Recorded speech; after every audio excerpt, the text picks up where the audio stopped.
o Senhor me trouxe duas grandes lições ali que eu gostaria de compartilhar com vocês. A primeira é que muitas vezes nós temos ali uma situação, pode ser com um filho, num casamento, num trabalho, e a gente quer segurar. E a gente, assim, não quer entregar naquela situação, né? E quando é um filho é um pouquinho mais complicado. Verdade. E Joquebede colocou ele ali guardadinho no Nilo. E aí o Senhor me trouxe isso no coração, né? As Joquebedes que estão assistindo a gente, o que você está guardando? O que você está segurando? Né? Entrega para o Senhor, coloca no Nilo, porque os nossos planos não são tão bons quanto os dele, e a gente precisa entender isso. Então, se é um casamento, se é um filho que está dando trabalho, se é um trabalho que tá, um trabalho mesmo que está difícil ali, se é um empreendimento, o que é? O que hoje a gente como Joquebede, vocês como Joquebede precisam colocar no Nilo? E às vezes dentro ali do cesto, né? E entregar e falar, Senhor, eu não consigo mais. Eu não consigo proteger mais. É teu, toma, faça a tua vontade. E essa é uma grande lição até para mim na maternidade, porque muitas vezes eu já fiz muito isso, né? E às vezes eu quero ficar segurando. E o Senhor me trouxe isso, né? O que hoje você segura? Entrega para mim. Coloca no Nilo. E uma outra coisa assim também que eu fiquei meditando é sobre a irmã de Moisés. Às vezes, a gente precisa dessa irmã que corre atrás da gente, da nossa luta, da nossa prova, e que cria uma estratégia para que o Senhor nos encontre. Sim. Então, quem são essas irmãs, né, que estão hoje intercedendo, cumprir, lutando, né, criando estratégias ali para falar, porque ela foi ela era uma menina e a estratégia dela foi incrível. Perfeita. Falou, não, eu vou seguir, vou saber onde ele vai parar. E ela teve essa, né, essa sabedoria ali de Deus, de falar, não, eu conheço uma ama de leite, e eu vou trazer, e as coisas aconteceram. E é isso que a gente precisa, né, saber qual que é o nosso Moisés, entender o momento de colocar ele ali no Nilo, entregar para o Senhor, e nos conectar a pessoas que vão correr atrás do nosso propósito junto com a gente, vão interceder com a gente, vão nos ajudar ali em momentos difíceis a criar estratégias para que o Senhor nos encontre. Amém. Nossa, Fê, assim, quando eu tava lendo e você falou agora, eu pensei muito nessa questão de entregar, né, o nosso Moisés no Nilo e deixar, né, realmente, assim, aquela... deixar de sair dos nossos braços, né, ali do nosso controle. Colocar o controle.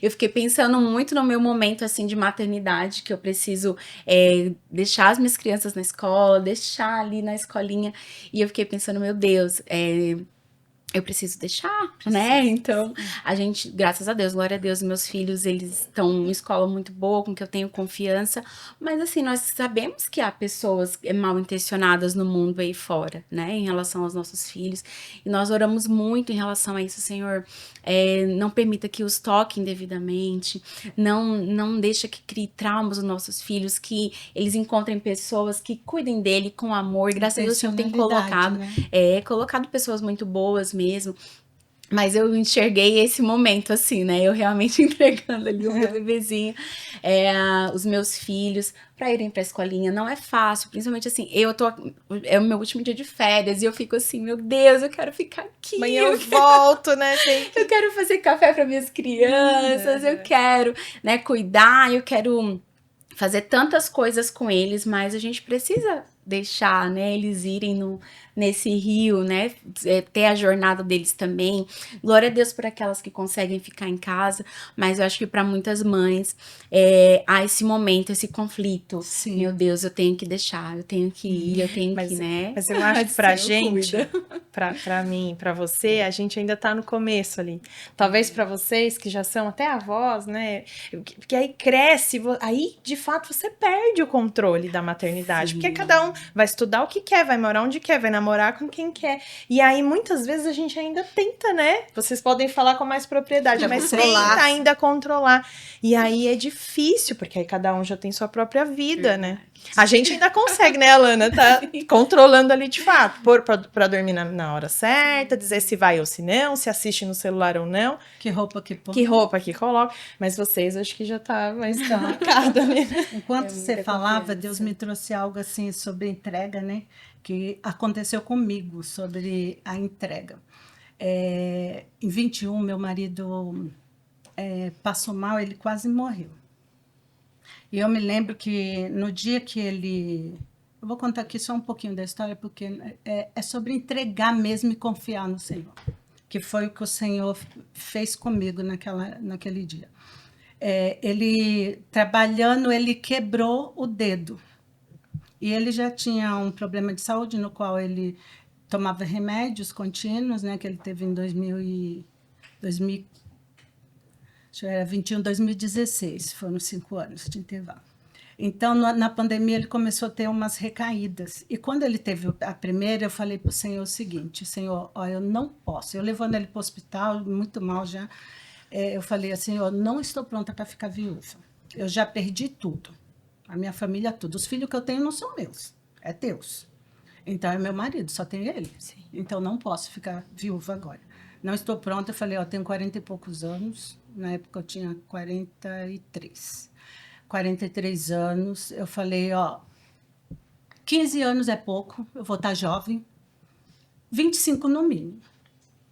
E fui falando com o Senhor, aí ele estava atrás no banco, eu sou muito específica com o Senhor. E aí ele estava atrás e aí ele falou assim: amor, eu parei no farol, aí ele falou assim: amor, se eu morrer, você faz isso, isso e isso. Eu olhei para trás e falei assim: o Senhor falou para você que você ia morrer? Aí ele falou assim: não me falou nada. Eu falei: então fica quietinho aí que eu tô tendo aqui um tete-a-tete com ele. E aí eu fui para o hospital e fiz aquela oração, e ele ficou muito ruim, como ele perdeu também todo o sangue. Só que ele teve hemorragia pela boca, né? E perdeu todo, ficou em coma e as plaquetas não ia. Foram 3 dias muito difíceis. E aí eu lembro que eu internei ele na quarta-feira. Aí, na quinta, eu fiquei o dia todo no hospital para ver o que estava acontecendo, de onde era aquele sangue, fazer o diagnóstico e tudo mais. E aí descobriram que tinha varizes no esôfago, aquela coisa toda. E aí, para a glória do Senhor Jesus, porque eu vou resumir, ele voltou para casa. Então, o que eu criei? Porque a médica falou, foi bem específica, ó, 1 em 1 milhão sobrevive. Meu Deus, é tremendo. Sobrevive do que ele teve. Glória a Deus. Falei, Deus fez um milagre, né? Aí, quando chegou 2020, só tinha passado 4 anos, no final de 2020, ele começou a ter algumas pequenas hemorragias, passando mal ali, ficava um dia no hospital, voltava. Em 2021, ele quebrou esse bendito desse dedo. E aí eu levei ele no hospital, tudo, para ver o dedo. Até então estava tudo jóia. Ver o dedo, aí não tinha um profissional específico, só imobilizou e falou: vem amanhã que você passa no ortopedista e tal, viu que quebrou mesmo e tal. Aí fomos no dia seguinte, lá, aí imobilizou, passou remédio, quebrou, aí ele veio com injeção no braço, mais pesado do que ele. Aí chegamos em casa, eu comprei o remédio para ele. Comprei o remédio. Gente, ó, foi dar o remédio, ele começou a passar mal. Nossa. Ele tinha alergia do remédio, a gente não sabia. Ninguém tinha detectado isso até então. E aí eu me lembro, no sábado isso, aí ele começou a passar mal, aí meus filhos estavam em casa para tomar café, e tinha visita, aí todo mundo foi embora, eu fiquei com ele no quarto, aí tinha culto de jovens, meus filhos, eu falei: vai que eu fico aqui. Qualquer coisa eu chamo. Aí, naquela noite, vendo ele mal mesmo, ele lá na cama, deitado, e aí eu fiz uma oração de novo para o Senhor. E aí o Senhor me deu o Salmo 37. Confiar, entregar e esperar. Aí eu moro no 15º andar de um prédio, eu abri a janela, eu olhei para o céu e falei: Senhor, se ele está assim por causa da oração de 5 anos atrás, eu não quero mais. O Senhor pode levar ele, porque eu sei para onde ele vai. Mas se for para o Senhor curar, cura de uma vez, porque eu não aguento ver ele morrendo toda hora. Pode levar, pode levar. É uma entrega difícil, né? Foi difícil, mas foi necessário. Sim. E aí eu sei que era tarde da noite, aí eu estava em lágrimas ali, né? Eu falei pro Senhor, eu fiquei... Aí meu filho e a minha nora chegaram do culto. Aí minha nora, quando ela me viu chorando, ela já começou a chorar também. Eu falei, calma, por favor. Eu só estava orando, eu estava orando. Só que aí na manhã seguinte eu levantei para levar ele no médico e aí ele jorrou sangue. Jorrou sangue e a gente correu pro médico, ainda bem que eu moro a 2 minutos do hospital. Ele chegou já com a pressão 6/3 e eu não podia falar nada para Deus. Nossa. É nessa hora que a gente sabe se entregou de verdade. É. Porque eu não podia falar nada. Eu já tinha falado tudo. E aqueles dias foram os dias mais difíceis de ficar calada na minha vida. Os mais difíceis. Então, é sobre isso. E quando você estava falando assim da entrega de Joquebede, aí você se imagina, né? Falo, Deus, como é difícil você colocar no Nilo aquilo que você tem. E aí você pega uma criança de meses, aí Deus te dá a estratégia, mas você não sabe o que vai acontecer. Eu não sabia se o meu marido ia sair daqui, mas eu tinha entregado e eu fiquei em paz. Sabe a paz que excede todo entendimento? E eu falava, Jesus, eu não vou falar nada. E eu fiquei lá. Nossa, e foi difícil, que dia difícil, gente. E aí ele teve que ser transferido para São Paulo, e foi para UTI. E o meu marido não reclama de nada de dor. Eu falo que na minha casa é todo o contrário. Ele é que fala mais do que eu. Você imagina quem é a pessoa. Ele que gosta de discutir a relação, eu não. Eu sou mais tranquila. E aí ele não reclama de nada. E quando a gente foi para São Paulo, no hospital, ele foi na ambulância, eu fui atrás com meu filho. E lá, quando eu entrei lá, que eu fui ver ele, que deixar as coisas dele para ele ir para o UTI, ele estava tomando sódio na veia. E aí ele falou, pelo amor de Deus, irmão, manda ele tirar isso de mim que está queimando. Nossa. Eu nunca vi ele reclamando de dor. Ele falou, tá ruim demais. Aí eu fui lá, conversei com o médico, ele falou assim, olha, se eu tirar, ele não tem uma gota. Se eu tirar esse medicamento, ele dá uma parada cardíaca, ele não vai sobreviver.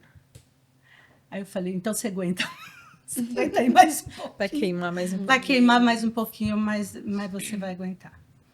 Então, ó, essa palavra de entrega, aí eu também me lembro de Abraão, né?